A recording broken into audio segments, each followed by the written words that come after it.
எல்லாருக்கும் வணக்கம். மீண்டும் மெய்ப்பொருள் காண்க தளத்திற்கு எல்லாரையும் நான் வரவேற்கிறேங்க. இந்த பதிவுல தமிழ்நாடு மெர்கன்டைல் பேங்க்குடைய ஃபினான்ஷியல் 25 பெர்ஃபார்மன்ஸ் எப்படி இருந்திருக்கு அப்படின்றத பத்தி பார்ப்போம். இயர் ஆன் இயர் அவங்க ஃபினான்ஷியல் 24 கம்பேர் பண்றப்ப 25ல எப்படி க்ரோ ஆயிருக்காங்க அப்படின்றத பார்ப்போங்க. ஏற்கனவே நம்ம தமிழ்நாடு மெர்கன்டைல் பேங்க்ல உள்ள இஷ்யூஸை பத்தி தனியாவே ஒரு போஸ்ட் போட்டிருந்தோம். அதாவது ஆயிரக்கணக்கான வழக்குகள் இருக்கு, ஓனர்ஷிப் டிஸ்பியூட் இருக்கு, அதெல்லாம் எப்படி ஆரம்பிச்சது, இப்ப எந்த லெவல்ல இருக்கு அப்படின்றதெல்லாம் தனி பதிவே போட்டிருக்கோம். நான் தமிழ்நாடு மெர்கன்டைல் பேங்க் ஒரு தனி பிளேலிஸ்டே இன்னைக்கு நான் போட்டுறேங்க. இப்ப ஃபினான்ஷியல் 25 எடுத்துக்கிட்டோம்னா அவங்களோட ப்ராஃபிட் ஃபினான்ஷியல் 24 கம்பேர் பண்றப்ப 10% ஏறி இருக்குங்க. கம்பெனி ஃபினான்ஷியல் 25க்கு ₹11 பெர் ஷேர் டிவிடெண்ட் அனௌன்ஸ் பண்ணிக்கிறாங்க. கம்பெனியோட நெட் ப்ராஃபிட் எடுத்துக்கிட்டோம்னா ஃபினான்ஷியல் 25ல 1183 crores இருந்திருக்குங்க. இது ஃபினான்ஷியல் 24ல 1072 crores இருந்திருக்கு.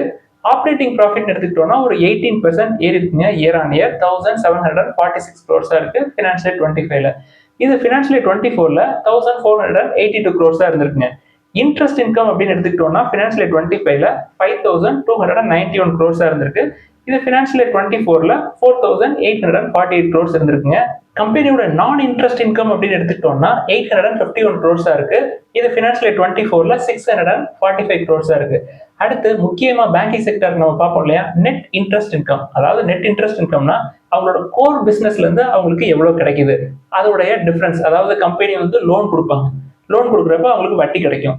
தென் கஸ்டமர்ஸ் டெபாசிட் போடுவாங்க, அதுக்கு வங்கி வட்டி கொடுக்கணும். ஸோ இது ரெண்டுக்குள்ள டிஃபரன்ஸ் எப்படி இருக்கு அப்படின்னு பார்ப்போம். நெட் இன்ட்ரெஸ்ட் இன்கம் அப்படின்றது 2301 crore இருந்திருக்குங்க ஃபினான்ஷியல் 25ல. இது ஃபினான்ஷியல் 24ல 2151 crores இருக்கு. So year on year growth இருக்கு. டோட்டல் எக்ஸ்பெண்டிச்சரும் கூடி இருக்குங்க. 4396 crores எக்ஸ்பெண்டிச்சர் இருந்திருக்கு ஃபினான்ஷியல் 25ல. ஃபினான்ஷியல் 24ல இது 4011 crores இருந்திருக்கு. ஃபினான்ஷியல் 25ல தமிழ்நாடு மெர்கன்டைல் பேங்க் ஒரு 26 நியூ பிரான்ச்சஸ் ஓபன் பண்ணிருக்காங்க. என்பிஏவும் ஃபினான்ஷியல் 24 கம்பேர் பண்றப்ப பயங்கரமா குறைஞ்சிருக்குங்க. பேங்கிங் செக்டர் எடுத்துக்கிட்டோம்னா நான் பார்த்த வரைக்கும் கம்மியா என்பிஏ இருக்கிறது இதுதாங்க. நெட் என்பிஏ எடுத்துக்கிட்டோம்னா 0.85%ல இருந்து 0.36% குறைஞ்சிருக்கு ஃபினான்ஷியல் 24 கம்பேர் பண்றப்ப ஃபினான்ஷியல் 25ல. கிராஸ் என்பிஏ எடுத்துக்கிட்டோம்னா 1.44%ல இருந்து 1.25% குறைஞ்சிருக்குங்க இயர் ஆன் இயர். அடுத்து கிராஸ் அட்வான்சஸ் எடுத்துக்கிட்டோம்னா இயர் ஆன் இயர் 11% க்ரோ ஆகுறாங்க. கம்பெனியோட டோட்டல் டெபாசிட்ஸும் ஒரு 8.43% கூடி இருக்குங்க. கம்பெனியோட டோட்டல் பிசினஸ் எடுத்துக்கிட்டோம்னா ஒரு 98,055 crores இருக்குங்க. அதாவது இயர் ஆன் இயர் ஒரு 9.58%ல க்ரோ ஆகுறாங்க. இந்த வருஷம் அதாவது ஃபினான்ஷியல் 26ல டோட்டல் பிசினஸ் 1 லட்சம் கோடியை டிசிசிவா கிராஸ் பண்ணிடுவாங்க.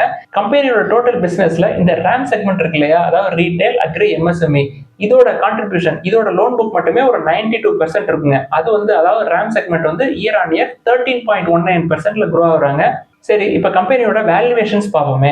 பிரைஸ் டு ஏர்னிங்ஸ் பார்த்தோம்னா ஒரு 6 to 7 டைம்ஸ் தாங்க இருக்கும். புக் வேல்யூ எடுத்துக்கிட்டோம்னா ஃபினான்ஷியல் 24 முடிவுல 500 இருந்த புக் வேல்யூ ஃபினான்ஷியல் 25 முடிவுல 569 ஆயிருக்குங்க. சரி, ஃபினான்ஷியல் 25 முடிஞ்சு ஒரு 3 மாசம் ஆயிடுச்சு. Q1 ஃபினான்ஷியல் 26 முடிவுல புக் வேல்யூ என்ன ஆயிருக்கு அப்படின்னு பார்த்தோம்னா 589 ஆயிருக்குங்க. அதாவது ₹20 கூடி இருக்கு book value. But share price எடுத்துக்கிட்டோம்னா ஒரு 430ல இருந்து 450 ரேஞ்சுக்குள்ளே தான் சுத்திக்கிட்டு இருக்கு. கம்பெனி தொடர்ந்து ஒரு ஆவரேஜா 10%ல க்ரோ ஆகுறாங்க. ஸோ வருஷம் புக் வேல்யூ அப்படின்றதும் ஒரு 10%ல க்ரோ ஆகுங்க. தமிழ்நாடு மெர்கன்டைல் பேங்கை பொறுத்த வரைக்கும் ஓனர்ஷிப் டிஸ்பியூட்ஸ் நிறைய இருக்கிற மாதிரி செய்திகள் எல்லாருக்குமே தெரியும் இல்லையா. இதற்கு மத்தியிலையும் RBI மேற்பார்வையில பேங்க் சூப்பரா பெர்ஃபார்ம் பண்ணிட்டு இருக்குங்க. இப்போ நம்ம பார்த்தது எல்லாமே ஃபினான்ஷியல் பெர்ஃபார்மன்ஸ் பார்த்தோம் இல்லையா. கம்பெனியோட புக் வேல்யூ தொடர்ந்து கூடிக்கிட்டே இருக்கு. கம்பெனி தொடர்ந்து நல்லா ரன் ஆயிட்டு இருக்கு. Q1 ஃபினான்ஷியல் 26லயும் ஒரு 7 நியூ பிரான்ச்சஸ் ஓபன் பண்ணிருக்காங்க. கன்சிடரேஷன்ஸ் எடுத்துக்கிட்டோம்னா தமிழ்நாடு மெர்கன்டைல் பேங்கை பொறுத்த வரைக்கும் ரிஸ்க் இருக்குங்க. ரிஸ்க் இல்லாம எந்த இன்வெஸ்ட்மெண்ட்ஸுமே இருக்காது. பட் TMBயை பொறுத்த வரைக்கும் ரிஸ்க் ஜாஸ்தினே சொல்லலாம். என்ன காரணம் அப்படின்னா இந்த ஓனர்ஷிப் டிஸ்பியூட்ஸ்.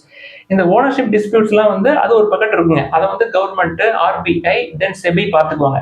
நம்ம கம்பெனியோட பெர்ஃபார்மன்ஸை பார்க்குறோம், தொடர்ந்து புக் வேல்யூ கூடுது. ஸோ 1-2 கன்சிடர் பண்றதுக்கு நல்ல ஆப்பர்ச்சுனிட்டி நம்மளுக்கு கிடைக்குது. ஸோ லாங் டேர்ம்ல ஒரு 5 to 10 இயர்ஸ்ல இந்த டிஸ்பியூட்ஸ்லாம் ஓரளவுக்கு ரிசால்வ் ஆரம்பிச்சிச்சு அப்படின்னாலே ஷேர் பிரைஸ் மேல போக ஆரம்பிச்சிடும் அப்படின்னு நான் நம்புறேன். குறிப்பிட்ட இந்த பதிவுல தமிழ்நாடு மெர்கன்டைல் பேங்க் பத்தி மட்டும்தாங்க பேசணும்னு நினைச்சோம். ஏதாவது சந்தேகங்கள், கேள்விகள் இருந்தா கீழே எழுதுங்க. தென் நம்ம ஆடியோ இஷ்யூஸ் நிறைய வருதுன்னு சொன்னாங்க, அதனால மைக்கையும் ரீப்ளேஸ் பண்ணியிருக்கோம். ஸோ உங்களோட ஃபீட்பேக்கை கீழே எழுதுங்க. எல்லாருக்கும் நன்றி.